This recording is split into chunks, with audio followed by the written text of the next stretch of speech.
तो व्यूअर्स, कैसे हैं आप लोग? उम्मीद करता हूँ काफ़ी मज़े में होंगे। आज हम लोग एक कंप्यूटर की असेंबलिंग करने के लिए जा रहे हैं और हमेशा हमारे शॉप में कंप्यूटर की असेंबलिंग होती है।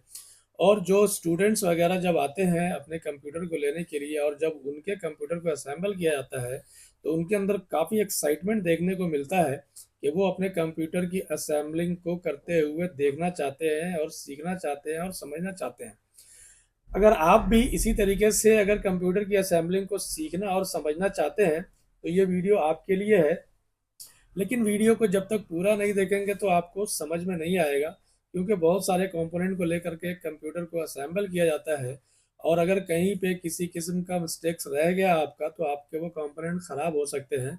तो थोड़ा टाइम लगेगा और वीडियो थोड़ी बड़ी हो सकती है ये। तो थोड़ा सा टाइम लेकर करके आप अगर पूरे वीडियो को अंत तक देखेंगे तो आपको काफ़ी अच्छा समझ में आ जाएगा कि अपने कंप्यूटर को किस तरीके से असेंबल करते हैं और क्या क्या कंपोनेंट्स लगते हैं, क्या क्या कंपोनेंट्स आपको ख़रीदने चाहिए, किस टाइप से असेंबल करना चाहिए। तो ये अच्छा खासा एक ट्यूटोरियल आपके लिए हो जाएगा और उम्मीद करता हूँ कि आपको मज़ा भी आएगा और पसंद भी आएगा। और अगर पसंद आए तो वीडियो को ज़रूर लाइक करना और अपने दोस्तों में शेयर करना। और अगर आप नए हैं तो चैनल को सब्सक्राइब कर लीजिए।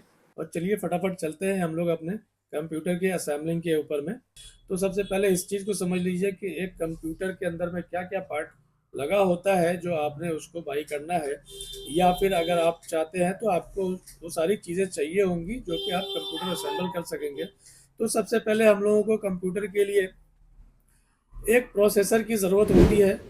और उस प्रोसेसर के बाद में आपको एक मदरबोर्ड की ज़रूरत होती है। प्रोसेसर आप अपने चॉइस के अकॉर्डिंग कोई भी ले सकते हैं। आप थोड़ा बैकडेट में अगर कम बजट में बनाना चाहते हैं तो थोड़े पहले के प्रोसेसर यूज़ कर सकते हैं, लेटेस्ट जनरेशन को भी ले सकते हैं। वो सब कुछ डिपेंड करेगा आपके बजट के ऊपर में। और प्रोसेसर के साथ में आपने एक मदरबोर्ड को लेना है। जाहिर सी बात है, जिस टाइप का आप प्रोसेसर लेंगे उसके कंपैटिबल मदरबोर्ड भी मार्केट में आपको मिल जाएंगे। और अब उसके बाद में ज़रूरत पड़ेगी आपको एक रैम की। जो आप रैम आपके कंप्यूटर को एक स्पीड का बूस्ट देने का काम करता है और आपके ज़रूरत के रनिंग काम में आपके सारे प्रोग्राम को मेमोराइज कर करके सामने में बैठा रहता है। किस टाइम आपको क्या ज़रूरत है वो आपको हेल्प करने का काम आता है। रैम के बाद में आप आएंगे हार्ड ड्राइव। हार्ड डिस्क की ज़रूरत होती है, एक हार्ड डिस्क भी आपको लेना है। आज के डेट में एसएसडी वगैरह भी चल रहे हैं तो आप एसएसडी भी ले सकते हैं। हार्ड डिस्क जो है वो आपके कंप्यूटर में हो रहे काम को स्टोर करके रखने के लिए काम में आता है, जो कि आप बाद में भी अपने किए हुए काम को आप चाहें तो वहाँ पे जा कर के देख सकते हैं। और फर्स्ट हो गया प्रोसेसर, फिर मदरबोर्ड, फिर रैम और हार्ड ड्राइव। और उसके बाद इन सारे पार्ट्स को आपको एक बॉडी के अंदर में डाल करके बनाना होता है, जिसके लिए कैबिनेट की ज़रूरत होती है। तो आप कैबिनेट भी अपने चॉइस के मुताबिक कोई सा भी ले सकते हैं जिस टाइप का आपका बजट हो। और उस पूरे के पूरे मशीन को इलेक्ट्रिक सप्लाई देने के लिए, पावर को सप्लाई देने के लिए आपको एक एसएमपीएस चाहिए होता है। तो ये मेजर कंपोनेंट हो गए जिससे आपका एक कंप्यूटर बिल्ट हो जाएगा। सपोर्टिंग एसेसरीज बहुत सारी होती है, वो आप अपने ज़रूरत के अकॉर्डिंग ले सकते हैं। लेकिन एक कंप्यूटर को बिल्ड करने के लिए ये सारी चीज़ें जो हैं वो एकदम ही मस्ट हैं। प्रोसेसर, मदरबोर्ड, रैम, एसएसडी या हार्ड डिस्क, दोनों में से कोई भी आप ले सकते हैं, कैबिनेट और एक पावर सप्लाई। तो ये आपके पूरे पीसी का कंप्लीट कंपोनेंट है। इसमें एक भी कम होगा तो आपका कंप्यूटर रेडी नहीं हो पाएगा। तो आप इस चीज़ को ध्यान कर लीजिए। अब चलिए हम लोग चलते हैं अपने असेंबलिंग के तरफ में और देखेंगे कि किस टाइप से सारे कंपोनेंट्स को लेकर करके हम लोग उसमें फिट करते हैं या कनेक्ट करते हैं, या क्या क्या सावधानी आपको बरतनी चाहिए, किन किन चीज़ों का ख़ास ख्याल रखना चाहिए। हालांकि इसकी असेंबलिंग जो है वो कोई बहुत ताकत का कोई भी काम नहीं है, बस एक टेक्निकल काम है। तो आपको एकदम सावधानी खास बरतनी होगी कि सारी चीज़ों को किस टाइप से उसमें बिठाते हैं। उन सब चीज़ों को आप अगर देखेंगे इस वीडियो को अच्छे से तो आपको बिल्कुल आसानी से समझ में आ जाएगा। और बहुत सारे लोग जानते भी होंगे। कुछ कमी अगर आपकी रह गई होगी तो वो इस वीडियो से आपको पूरा हो जाएगा। उम्मीद करता हूँ कि आपको पसंद आएगा।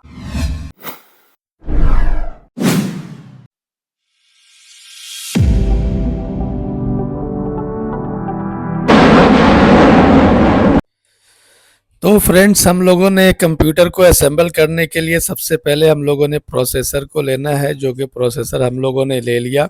इंटेल चिपसेट का प्रोसेसर हम लोगों ने यूज़ किया है। आपके पास जो भी प्रोसेसर हो, आप कोई सा भी प्रोसेसर लेना चाहते हैं आप ले सकते हैं। उसका कंपैटिबल मदरबोर्ड आप लोगों ने लेना है और सबसे पहले यहाँ पर कवर को हटा करके निकालना है जहाँ पर प्रोसेसर बैठेगा। ये एरिया बहुत ही सेंसिटिव होता है गाइस, तो यहाँ पर बहुत ही ध्यान से आपने काम करना है। जो भी प्रोसेसर है आप देखेंगे उसमें प्रोसेसर में कट का निशान लगा हुआ है और स्लॉट पे भी आपको एक निशान लगा हुआ है। उस दोनों निशान को आराम से बिठा कर करके बिल्कुल प्यार से उसको छोड़ देना है।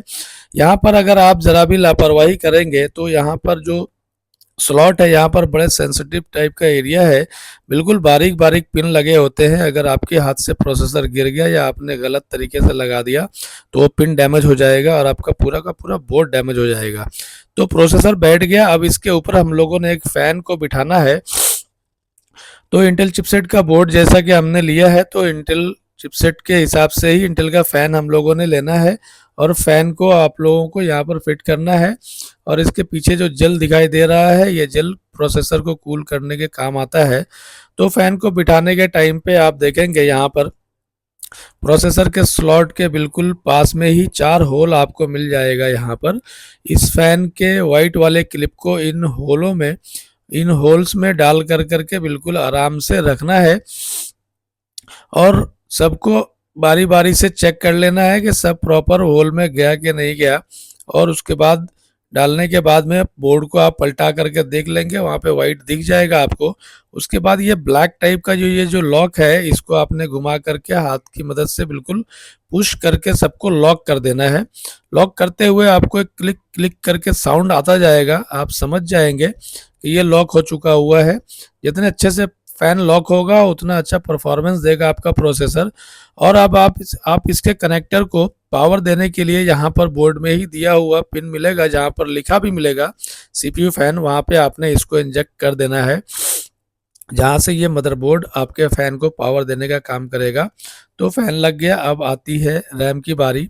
तो आपके प्रोसेसर और मदरबोर्ड के अकॉर्डिंग आपके पास में रैम होगा ही, कोई भी हो सकता है रैम, DDR3 का हो, DDR4 का हो, DDR5 का भी हो सकता है, कोई भी हो रैम आपने लेना है। आप रैम को ध्यान से देखेंगे, बीच में बिल्कुल एक कट का निशान दिखाई दे रहा है।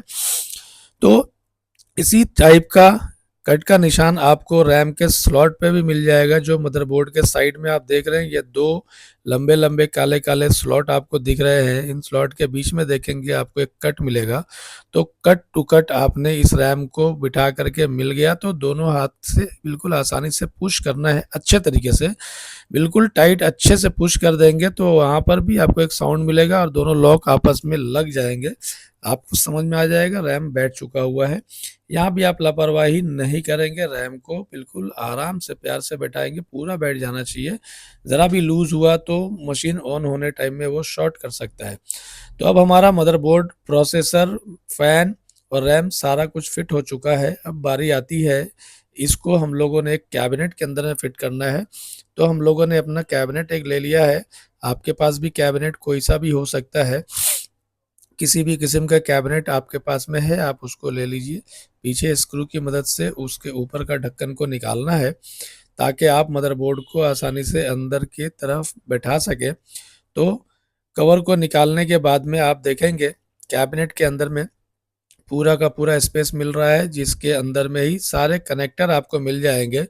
जो हर कनेक्टर उस मदरबोर्ड में ही जाकर के फिट होगा। जैसा आप देख पा रहे हैं, यहाँ पर USB का कनेक्टर है, USB 3 का कनेक्टर है, साउंड का कनेक्टर है, पावर LED का कनेक्टर है, हार्ड डिस्क का कनेक्टर है और इसके बाद और भी कनेक्टर अंदर में पावर सप्लाई का 4 पिन, 24 पिन सारे कनेक्टर मिलेंगे। ये एक थैली है जिसमें आपको स्क्रू मिलेगा और स्क्रू के साथ साथ इसमें एक लॉक वायर भी है, जो बाद में हमें वायर को लॉक करने काम आएगा। ये पावर केबल है जिससे आपके मशीन को पावर मिलेगा। तो सारी चीज़ें आपको कैबिनेट के अंदर में ही मिल जाएगी। तो आप उसको आसानी से सारे केबल को पहले खोल कर करके आप केबल को थोड़ी देर के लिए यहाँ से निकाल करके बाहर लटका देंगे। यहाँ पर देखिए और भी कनेक्टर आपको मिल गया, जिसमें ये 4 पिन कनेक्टर है, ये साटा का कनेक्टर है जो हार्ड डिस्क या एसएसडी में आपको लगेगा। इसी तरीके से ये पाटा का केबल है, ये अभी आजकल तो लगता नहीं है, और ये 24 पिन का कनेक्टर जो पावर सप्लाई में लगेगा, जिससे पावर आना है मदरबोर्ड में।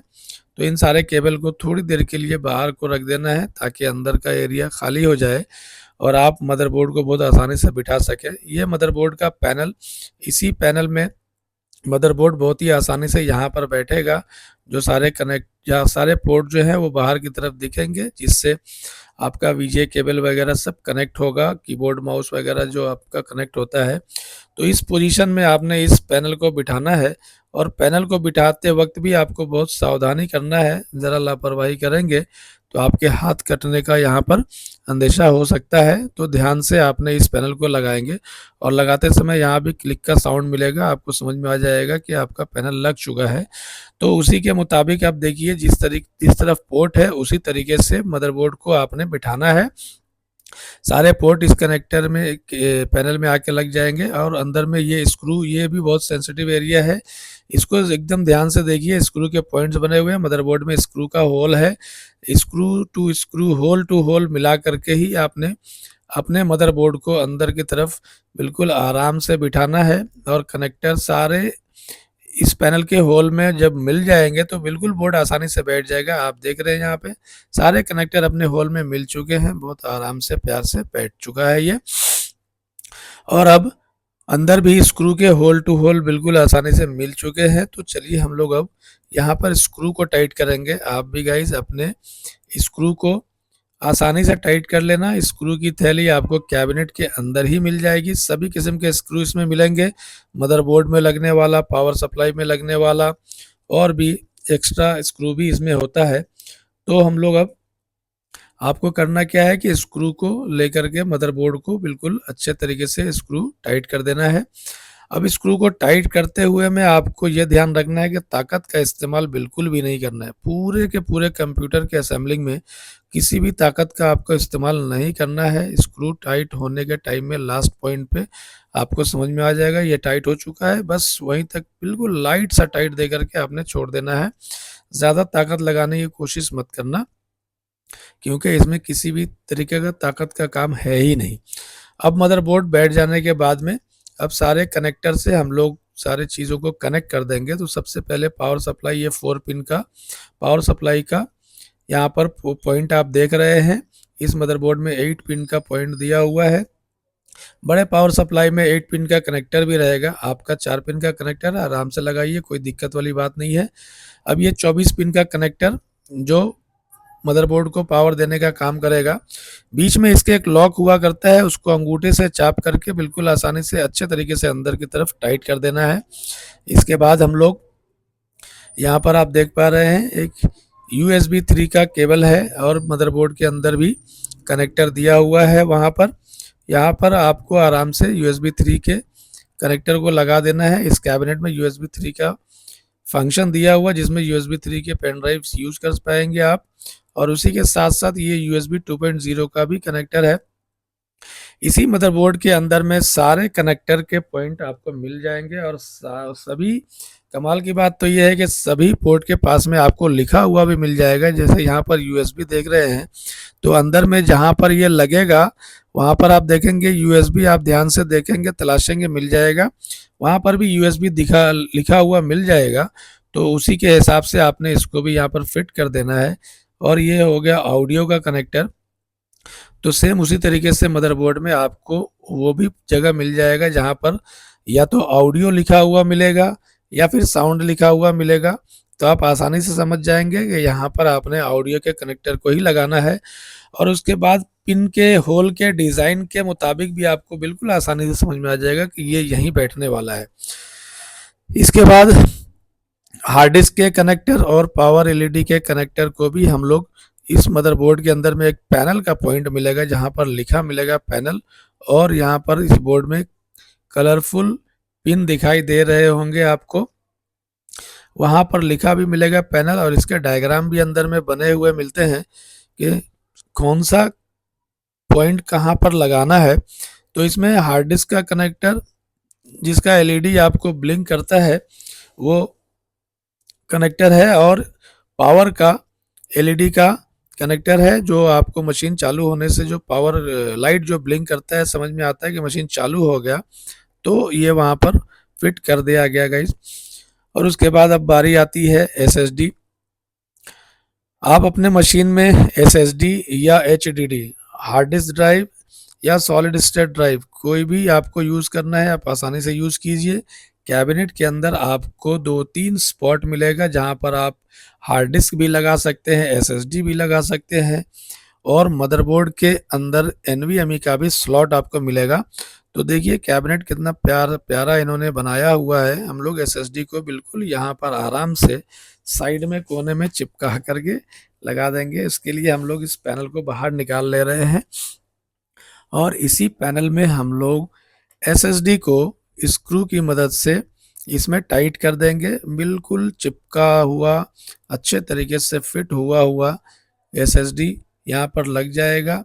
बिल्कुल हिलेगा डुलेगा नहीं, तो क्या होगा कि इसकी लाइफ आगे प्रॉब्लम होने की संभावना बिल्कुल कम हो जाएगी। तो इसी तरीके से आपने एसएसडी को चारों होल में 4 स्क्रू की मदद से आपने एसएसडी को बिल्कुल अच्छे तरीके से टाइट कर देना है। और टाइट अच्छे तरीके से मतलब बहुत ताकत से कुछ भी नहीं करना है। स्क्रू लास्ट पॉइंट पे जहाँ पर बोले कि भाई मैं टाइट हो चुका हूँ, तो आपने बस वहीं छोड़ देना है और वापस इसको लेकर के हम लोगों ने यहाँ पर स्क्रू की मदद से इसको कैबिनेट में फिट कर देना है। यहाँ पर भी 2 स्क्रू लगा करके। और इसके अलावा आपको अगर और एक्स्ट्रा हार्ड डिस्क भी लगाना है तो गाइज इसी के अंदर में पोजीशन आपको मिल जाएगा, लिखा हुआ मिलेगा HDD। उस जगह को देख करके इसी तरीके से स्क्रू की मदद से होल टू होल मिला करके आपने स्क्रू टाइट कर देना है। आपका हार्ड डिस्क भी आराम से बैठ जाएगा उसमें। SSD भी लगा सकते हैं, एक्स्ट्रा हार्ड डिस्क आप चाहें वो भी लगा सकते हैं, और भी एक आध एक्स्ट्रा लगाने का जगह होता है। ये हो गया साटा का पावर कनेक्टर, जो एसएसडी या हार्ड ड्राइव को पावर देने का काम करेगा। तो आपने इसको यहाँ पर फिट करना है। आप देखेंगे इसमें अंदर में कट का निशान मिलेगा और इस पोर्ट पर भी एक क्लिप टाइप का एक कट का निशान मिलेगा। दोनों को मिला के हल्के से पुश आपने किया और आसानी से ये लग गया। इसी तरीके से इसका हार्ड डिस्क का आईडी केबल भी आपको मिलेगा। इसमें 2 सिरा है, एक सिरा आपके मदरबोर्ड में लगेगा और दूसरा सिरा आपके एसएसडी या हार्ड ड्राइव जो भी लगा रहे हैं, इसमें भी निशान इस टाइप का ही मिलेगा। बिल्कुल आसानी से आप देख रहे हैं कितनी प्यार से ये बैठ जा रहा है। मदरबोर्ड में भी आपको इसी तरीके से कट का निशान दिखाई दे रहा होगा। डिज़ाइन टू डिज़ाइन एकदम हर चीज़ आपको बहुत प्यार से बैठेगा। किसी भी तरह का ताकत का इस्तेमाल नहीं करना है, किसी तरह का कोई ज़ोर ज़बरदस्ती बिल्कुल नहीं करना है, वरना मटेरियल आपका डैमेज हो जाएगा। तो गाइज आपने देखा सारे बोर्ड, प्रोसेसर, रैम, एसएसडी सारा कुछ हमारा बैठ चुका है और कनेक्टर भी सब कनेक्ट आपस में हो चुके हैं। अब ये तार वगैरह जो है अंदर में काफ़ी इधर उधर बिखरा पड़ा हुआ दिख रहा है, तो आपने इन तारों को बहुत ही अच्छे से प्यार से मैनेज करना है और मैनेज करके सबको एक जगह में प्यार से इकट्ठा करके इसको लॉक कर देना है। आपको हमने दिखाया था स्क्रू की थैली उसमें एक ब्लैक कलर का वायर लॉक मिला था। हम लोग उस लॉक की मदद से इस सारे केबल को मैनेज कर करके यहाँ एक जगह पर लॉक कर देंगे, ताकि कैबिनेट अंदर से बिल्कुल साफ सुथरा दिखे। और आने वाले टाइम पे अगर इस मशीन के ऊपर दोबारा से कोई काम करना हुआ तो बहुत ही आसानी के साथ हम लोग स्पेस रहेगा तो हम लोग कर सकते हैं। अगर ये तार बिखरा पड़ा रहेगा तो देखने में भी बुरा लगता है और काम करने में डिस्टर्बेंस आता है। तो आप देख रहे हैं इस लॉक के मदद से आपने वायर को मैनेज करके बिल्कुल लॉक कर देना है। अगर आपके कैबिनेट में ये लॉक ना मिले तो कोई दिक्कत नहीं है, मदरबोर्ड के पैकेट में आपको ब्लैक कलर का छोटा सा वायर मिल जाएगा, या इसी कैबिनेट के अंदर में ये कहीं कहीं पर आपको ब्लैक कलर का तार मिल जाएगा। उसके माध्यम से भी आप इस पूरे केबल को मैनेज करके आप लॉक कर सकते हैं। अगर वो भी ना मिले तो किसी भी सूरत से इस तरीके से डोरी से बांध करके भी आप अपने केबल को मैनेज करके आराम से लॉक कर दीजिए। लॉक कर देने के बाद में क्या है, अंदर का माहौल बिल्कुल साफ सुथरा आपको दिख रहा होगा गाइज। और इसको हम लोगों ने कट करके बिल्कुल प्यार से क्लियर कर दिया। आप देख पा रहे हैं कि सारा कुछ असेंबल जो है ये हो चुका है। अब ये मशीन बिल्कुल रेडी है बस इसमें आपने अपने चॉइस का, अपने ज़रूरत का विंडो डालना है और आपकी मशीन जो है वर्क करने के लिए पूरे तरीके से रेडी है। आप अपने चॉइस का कोई भी विंडो आप इसके अंदर में डालिए, विंडोज 7 हो, 10 हो, या जो भी मशीन को सेट करता हो। तो व्यूवर्स, आपने पूरे के पूरे असेंबलिंग को अच्छे तरीके से देखा। उम्मीद करता हूँ आपने काफ़ी ध्यान से देखा होगा और आपको बातें समझ भी आई होंगी और पसंद भी आया होगा। तो वीडियो अगर पसंद आई हो तो प्लीज़ आप लाइक करो, और किसी और टाइप के कुछ भी इंफॉर्मेशन आपको चाहिए तो आप कमेंट में लिख दो, हम लोग उस कमेंट के ऊपर में भी वीडियो बनाएंगे। और अपने फ्रेंड्स में इस चीज़ को शेयर कर दीजिए। और अगर आप नए हैं तो चैनल को सब्सक्राइब कीजिए। और आज के प्रोग्राम को करते हैं यहीं पे पॉज। हंसते मुस्कुराते रहिए, अपनों के साथ रहिए, हम पे भी अपने आशीर्वाद को बनाए रखिए। मिलते हैं फिर किसी अच्छे से प्रोग्राम में।